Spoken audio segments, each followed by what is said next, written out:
নমস্কার বন্ধুরা, শান্তি রান্নাঘরে সবাইকে স্বাগত। আজকে চলে এসেছি আবারও একটি টেস্টি রেসিপি নিয়ে।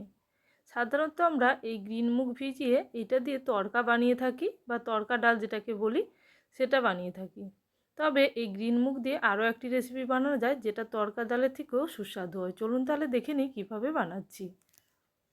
প্রথমে এখানে আমি গ্রিন মুগ ভিজিয়ে নিয়েছি। ওভারনাইট ভিজিয়ে নিতে পারেন, আমি একটু আগেই ভিজিয়ে রেখেছিলাম, তাই এখানে অঙ্কুর হয়ে গেছে, তাতে কোনো অসুবিধে নেই। এরপর আমি লবণ দিয়ে এটাকে প্রেসার কুকারে 2টো সিটি দিয়ে দেবো। এর মধ্যে কিছু উপকরণ নিয়ে নেব। এখানে আমি নিয়ে নিচ্ছি পেঁয়াজ, এখানে মাঝারি সাইজের 3টে পেঁয়াজ আছে। এটা আমি এই চপারের মধ্যে দিয়ে রাফলি চপ করে নেব।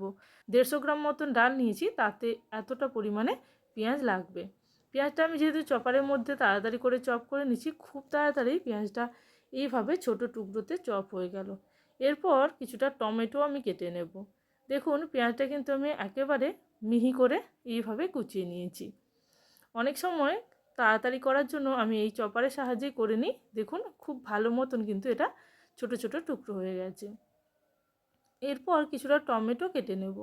এখানে মাঝারি সাইজে 2টো টমেটো আমি নিয়ে নিয়েছি। এই টমেটো আমি ছোট টুকরো করে কেটে নিচ্ছি, কারণ এটাও আমি মিক্সিং জারের মধ্যে দিয়ে একেবারে পেস্ট বানিয়ে নেব। তাই কোনো রকম ছোট বড় এইরকম ব্যাপার নেই, রাফলি একটা চপ করে নিলেই হবে। এটা মিক্সিং জারের মধ্যে দিয়ে একেবারে মিহি পেস্ট বানিয়ে নিতে হবে। এখানে টমেটো কাটা হয়ে গেলে আমি কিছুটা রসুনও কেটে নেব। রসুন এখানে কুচি করে দেব। টমেটোগুলো প্রথমে আমি এখানে মিক্সিং জারের মধ্যে দিয়ে দিচ্ছি। জল ছাড়া একেবারে মিহি পেস্ট করে নিতে হবে। তাই খুব অল্প সময়ের মধ্যে এটা পেস্ট হয়ে যাবে। পেস্ট হয়ে গেলে এটা আমি সাইডে রেখে দেব।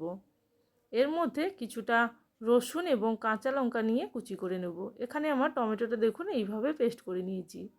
এরপর এখানে আমি 10 থেকে 12 কোয়া রসুন নিয়েছি, রসুনটা কুচি করে নিচ্ছি। এই রান্নাতে আদার ব্যবহার হবে না, শুধু রসুন এবং কাঁচা লঙ্কার ব্যবহার হবে। এখানে আমার রসুনটা এইভাবে আমি রাফলি চপ করে নিচ্ছি। আপনারা চাইলে কোনো কিছু দিয়ে থেঁতেও করে নিতে পারেন বা চাইলে গ্রেটও করে নিতে পারেন। এরপর আমি ছোট ছোট টুকরো করে 2টো কাঁচা লঙ্কা কেটে নিচ্ছি। এভাবে ঝাল যেভাবে খেতে চান সেইভাবে আপনারা কাঁচা লঙ্কার পরিমাণ বাড়িয়ে নিতে পারেন। অল্প এখানে আমি কাশ্মীরি রেড চিলি পাউডার দেব। আর এখন আমি কাঁচা লঙ্কা কুচি করে সাইডে রেখে দিলাম। আর আগে থেকে কিছুটা বাদাম আমি এখানে ভিজিয়ে রেখেছিলাম। এখানে ওই হাফ কাজু 10 থেকে 12টি রেখেছিলাম, সেটাও পেস্ট বানিয়ে নিয়েছি। এদিকে আমার সেদ্ধ করা হয়ে গেছে গ্রিন মুগ। দেখুন এইভাবে সেদ্ধ করতে হবে, একেবারে ঘেটে যাবে না, অথচ কিছুটা সেদ্ধ হবে, সেইভাবেই কিন্তু আমি সেদ্ধ করে নিয়েছি। যেভাবে আমরা ঠিক তড়কা ডালের গ্রিন মুগ সেদ্ধ করি ঠিক সেইভাবেই করেছি। এরপর রান্নার জন্য কড়াই বসিয়ে দিয়েছি। কড়াইয়ের মধ্যে দিয়ে দিলাম প্রথমে সাদা তেল, তার মধ্যে অল্প পরিমাণে জিরে দিলাম, ওই হাফ টিস্পুন পরিমাণে গোটা জিরে দিয়েছি। এরপর রসুন কুচি এবং কাঁচা লঙ্কা কুচিটা প্রথমে দিয়ে দেব। হালকা মতন ভাজা হলে এর মধ্যে পেঁয়াজের কুচিটা দিয়ে ভালো মতন ভেজে নেব। এখন রসুন কুচিটা হালকা ভাজা হয়ে গেছে, খুন্তির সাহায্যে ভালো মতো নাড়িয়ে নিলাম। এরপর আমি পেঁয়াজের কুচিটা দিয়ে দিয়েছি। যেহেতু অনেকটা পরিমাণে পেঁয়াজ আছে, তাই 1 মিনিট মতো নাড়াচাড়া করে পেঁয়াজের কালারটা চেঞ্জ হওয়া পর্যন্ত পেঁয়াজটাকে ভেজে নিতে হবে। পেঁয়াজটা দেওয়ার পর গ্যাসের ফ্লেম মিডিয়াম রেখে পেঁয়াজ নাড়াচাড়া করে 1 মিনিট মতন ভেজে নেব। খুব বেশি ভাজার প্রয়োজন নেই। এরপরে মশলাগুলো যখন এক এক করে দেওয়া হবে, তার সঙ্গে পেঁয়াজটাও খুব ভালো মতন ভাজা হয়ে যাবে। তাই আমি পেঁয়াজটাকে মাঝারি আঁচে কিছুটা ভেজে নিয়ে এর মধ্যে এবার দিয়ে দেব টমেটো পেস্ট। এর মধ্যে আমি অল্প পরিমাণে লবণ দিয়ে দিলাম, এতে করে পেঁয়াজটা খুব তাড়াতাড়ি ভাজা হয়ে যাবে এবং সফট হয়ে যাবে। এরপর আবারও পেঁয়াজটা আমি কিছুটা নাড়াচাড়া করে নিচ্ছি, যেহেতু আমি লবণটা দিলাম। এরপর আমি দিয়ে দিচ্ছি টমেটোর পেস্ট।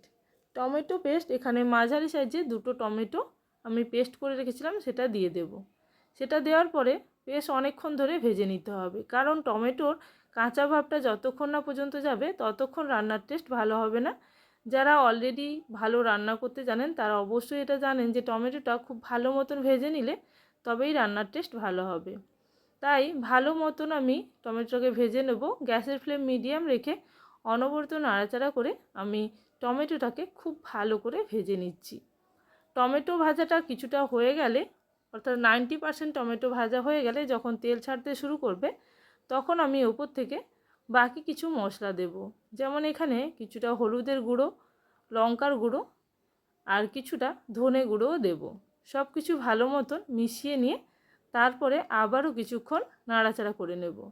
এখানে আমি হাফ টিস্পুন মতন কাশ্মীরি রেড চিলি পাউডার দিলাম, আর কিছুটা দিলাম হলুদ, ওই একই পরিমাণে আমি হলুদ দিয়েছি।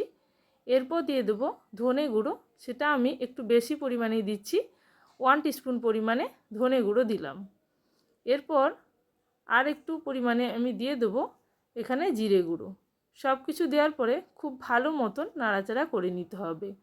সব কিছু মশলাগুলো যেহেতু আমি এক এক করে দিলাম, সব মশলাগুলোই ভালো মতন মিশিয়ে নিয়ে আমি নাড়াচাড়া করতে থাকবো এবং মশলাগুলোকে খুব ভালো করে ভেজে নিতে হবে। এখানে ইম্পর্টেন্ট কাজ হলো এটাই, মশলাটাকে খুব ভালো করে ভেজে নেওয়া। কারণ যখন আমরা মুগ দিয়ে দেবো বা মুগ ডাল সেদ্ধটা দিয়ে দেবো, তারপরে কিন্তু খুব বেশি সময় রান্না করার প্রয়োজন নেই। যত মশলাটা বেশিক্ষণ ধরে কষানো হবে ততই এই রান্নার টেস্ট ভালো হবে।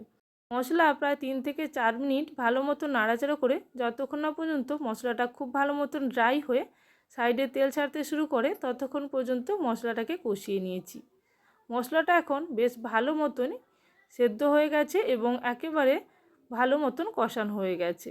এবার আমি ওপর থেকে দিয়ে দিচ্ছি গ্রিন মুগ সেদ্ধ, যেটা আমি আগে থেকেই করে রেখেছিলাম। দেখেই বুঝতে পারছেন মুগ ডালটা একেবারে ঘেটে যায়নি এবং খুব ভালো মতনই সেদ্ধ হয়ে গেছে। এইভাবে গ্রিন মুগটা দিয়ে ভালো মতন মশলার সঙ্গে মিশিয়ে নিয়ে কয়েক মিনিট নাড়াচাড়া করে নেব। গ্যাসের ফ্লেম এই পর্যায়ে আমি হাই রেখেছি, হাই ফ্লেমে কয়েক মিনিট মিশিয়ে নিতে লাগবে।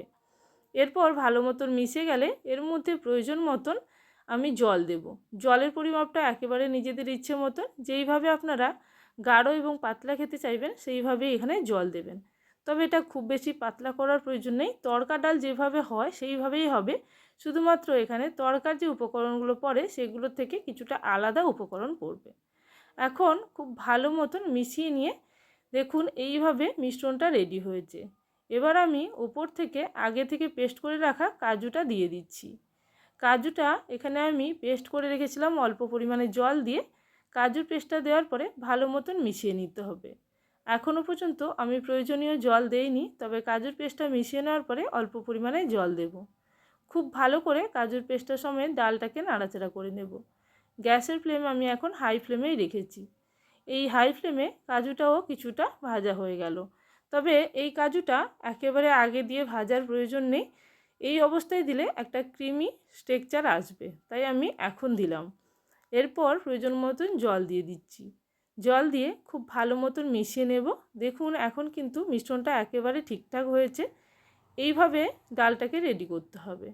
আর আমি 1 মিনিট মতন ফুটিয়ে নেব এবং একেবারে শেষে কিছুটা গরম মশলা এবং অল্প পরিমাণে ধনেপাতা দিয়ে ভালো মতন মিশিয়ে নিলেই রান্নাটা প্রায় রেডি হয়ে যাবে।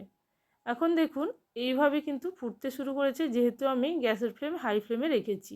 তবে খুব বেশিক্ষণ এইভাবে রাখা যাবে না, নিচে লেগে যেতে পারে। তাই গরম মশলা দেওয়ার পরে ভালো মতো নাড়াচাড়া করে মিশিয়ে নিতে হবে এবং গ্যাসের ফ্লেম অফ করে দেব। এরপর আমি কিছুটা ধনেপাতা এই অবস্থায় দিয়ে দেব। গরম মশলাটা খুব ভালো করে মিশিয়ে নিয়ে আমি এখন দিয়ে দিচ্ছি কিছুটা পরিমাণে ধনেপাতা। এরপর একেবারে শেষে বাটার এবং গুঁড়ো লঙ্কার একটা তড়কা আমি এখানে দেব, সেটা একেবারেই শেষে। এখন ধনেপাতা দিয়ে দিচ্ছি। ধনেপাতাটা আপনারা ইচ্ছে মতন দিতে পারেন, যেরকম খেতে চাইবেন সেই অনুযায়ী। আমি এখানে অল্প পরিমাণেই দিলাম। এরপর ভালো মতন আবারও মিশিয়ে নিচ্ছি। এখানে গ্যাসের ফ্লেম একেবারেই অফ রেখেছি এখন, কারণ এই পর্যায়ে যদি গ্যাস জ্বালা থাকে তাহলে নিচে লেগে যেতে পারে। এরপর একটি তড়কা প্যানের মধ্যে অল্প বাটার এবং অল্প সাদা তেল দিয়ে তার মধ্যে কিছুটা লঙ্কার গুঁড়ো দিয়ে দেব এবং এটাকে আমি তৈরি করে রাখা এই মুগ ডালের মধ্যে দিয়ে দেব। এতে যেমন কালারটাও খুব সুন্দর আসবে এবং ফ্লেভারটাও খুব ভালো আসবে, তাই অবশ্যই এটা একেবারে শেষে দিয়ে দেবেন। এইভাবে আপনারা একবার গ্রিন মুগ বাড়িতে বানিয়ে দেখুন, যদি ভালো লাগে অবশ্যই কমেন্ট সেকশানে জানাবেন। আর যারা এখনও পর্যন্ত চ্যানেলটিকে সাবস্ক্রাইব করেননি অবশ্যই চ্যানেলটিকে সাবস্ক্রাইব করে নিয়ে পাশে থাকা বেল নোটিফিকেশানে ক্লিক করে রাখবেন, যাতে আমার চ্যানেলে নতুন রেসিপি আসার সঙ্গে সঙ্গে আপনাদের কাছে সবার আগে নোটিফিকেশান পৌঁছে যায়। তাহলে আজকের জন্য এই পর্যন্ত, আবারও চলে আসবো নতুন কোনো রেসিপির সঙ্গে। ততক্ষণের জন্য সবাই ভালো থাকবেন, সুস্থ থাকবেন। Thank you for watching my video.